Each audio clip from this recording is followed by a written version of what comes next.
Good afternoon, my fellow New Yorkers. This morning, I took the oath of office to become your mayor. Just after midnight in Times Square, with thousands of people gathered to ring in the new year. I want to thank our essential workers, our TA employees, our police officers, firefighters, EMS, sanitation, who worked to safely deliver a successful celebration. And I want to recognize our nurses and other hospital staff who are working hard to keep our city open 24 hours a day by caring for patients ill with COVID and other illnesses. These past 2 years, our city workers, including educators, agency personnel, and all the women and men who keep New York running, have made sacrifices for their city again and again. Every day I am in office, I will remember their commitment to the city and be inspired by it. I say thank you. I chose Times Square as the site of my swearing in because I take this important office as a time of great challenges for our city. And I wanted New Yorkers and the world to be reminded of two things right away as my administration begins. First, that despite COVID-19 and its persistence, New York is not closed. It is still open and alive because New Yorkers are more resilient than the pandemic. And second, that New York can and should be the center of the universe again, bustling, thriving, electric with the energy of people, and patient with the imperfect word, sharpening and shaping it, leading it to something better through this sheer will and talent. We all need that reminder right now. We have lived through 2 years of continuous crises, and that insults our very nature as New Yorkers. The crisis tells us that it is in charge, that it is in control. The crisis wants to tell us we can be happy, when we can be sad, when we can work, and how we can enjoy our city. The crisis wants to tell us how to live. But there's one thing everyone knows about New Yorkers. We don't like anyone telling us what to do. Yet, unemployment remains high, crime is high, COVID cases are high again. So how do we get our city back? My fellow New Yorkers, the answer is simple. We will get our city back by making a commitment to each other right here, right now, beginning today. This would be our New Year's resolution. We will not be controlled by crises. Instead, we'll make this city better every day through actions big and small. Getting vaccinated is not letting the crisis control you. Enjoying a Broadway show, sending your kids to school, going back to the office, these are declarations of confidence that our city is our own. Of course, government must do its job to allow New Yorkers to make these choices safely. And government must do better. Our government has been dysfunctional for far too long, and it created its own crisis long before COVID. Whether it was crime-ridden communities, poor schools, economic inequality, or racial injustice, our problems have been normalized for generations while New York's government struggled to match the energy and innovation of New Yorkers. That changes today. I promise you one thing, New York. I will make our city better every day by making our city government better every day. That does not just mean grand plans and proposals. It means weeding out the waste and eliminating the inefficiencies. It's about accountability.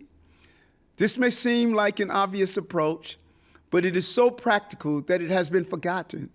And now is the time to be radically practical, because a better city is not just about doing something new. It's about doing something right.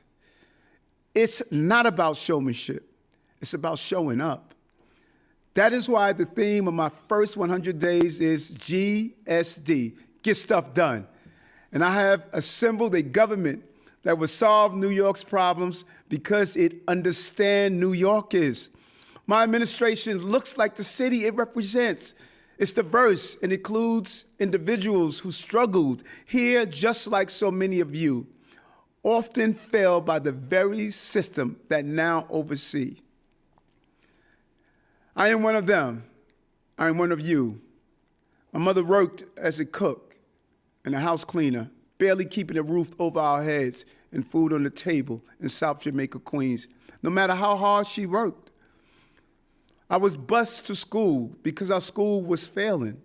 I was ridiculed because I had an undiagnosed learning disability. I was a dishwasher and a clerk, and I went to school at night to get my degree before becoming a cop. I was arrested as a teenager. I was beaten by police, and later today, I will go back to that same precinct house, and I will address the officers there as their mayor. The beginning of my story is like so many others in this city, so many of which end in sorrow instead of triumph. But with a better city government and a laser focus on taming COVID, turning our economy around and lowering crime, we can add glory to more New York stories. But to do this, we must also put down the weapons of rhetoric and reach for results. The ideological wars of our recent political past are more costly now than ever as we face such serious challenges. These fights divide us by forcing us to make forced choices rather than working together on practical solutions. Some will continue to say that we must choose between public safety and human rights, but we can't have both. That is why I am going to put more resources into stopping violent crime while I work with Commissioner Sewell to bring reform to our police department. Some would say that there cannot be winners in our economic turnaround without being losers in the same time. I say no to that. We can have an economy that lifts up working people and brings prosperity to all New Yorkers. And that is why I will work with big employers, small businesses, unions, everyday workers to remove whatever barriers lay in front of them so they can thrive. And some would say that we must choose between shutting down our city and endangering New Yorkers with COVID. I say no to that as well. This is 2022. Not 2020. With vaccines, testing, and treatments, we have the tools now to live with this virus and stay healthy if we all do our part to keep each other safe. So we would choose not to make forced choices. We would choose the truth, which is that we all want the same thing, a safe, prosperous, healthy city where we can raise our children and all New Yorkers can thrive, regardless of background, belief, or orientation. As I begin here today at City Hall, I look to my predecessors for perspectives, and I think we can all learn from their wise words. My good friend and mentor, the recently departed Mayor David Dinkins, famously called New York a gorgeous mosaic in his inauguration speech 32 years ago, an observation as true today as it was then. He also pledged that his administration will never lead by dividing, by setting some of us against the rest of us, or by favoring one group over others. I pledge to do the same. But perhaps the words that resonates the most with me in this moment are from Mayor Koch's inauguration speech 12 years before Mayor Dinkins. When this city was facing a financial crisis that set it on the verge of ruin, Mayor Koch said, "These have been hard times. We have been tested by fire. We have been drawn across the knife edge of poverty. We have been inundated by problems. We have been shaken by troubles that have destroyed any other city would have destroyed.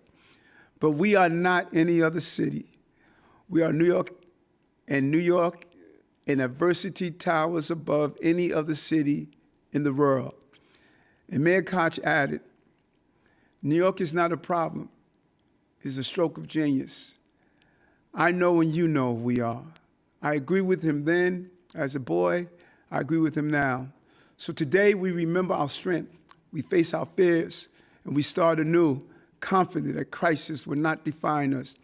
The last 2 years have trapped our spirit and is begging to be let out. We have been stifled. We have been asleep. But we are a city of 9 million dreams, and we're about to wake up. I cannot wait to greet this new day with you. I thank you from the bottom of my heart, New Yorkers. My mother has transitioned in April during the campaign season, and she's no longer with me physically. But this city betrayed her like it has betrayed so many other mothers and families. That betrayal stops. This is our city. Nothing is going to define us. Nothing is going to stop us. We're going to renew our spirits again. Let's do it together. I know and you know, if I can borrow from the great owner of Snapple Soft Drinks, we're going to win because we're made up of the best stuff on earth. We are New Yorkers. Thank you.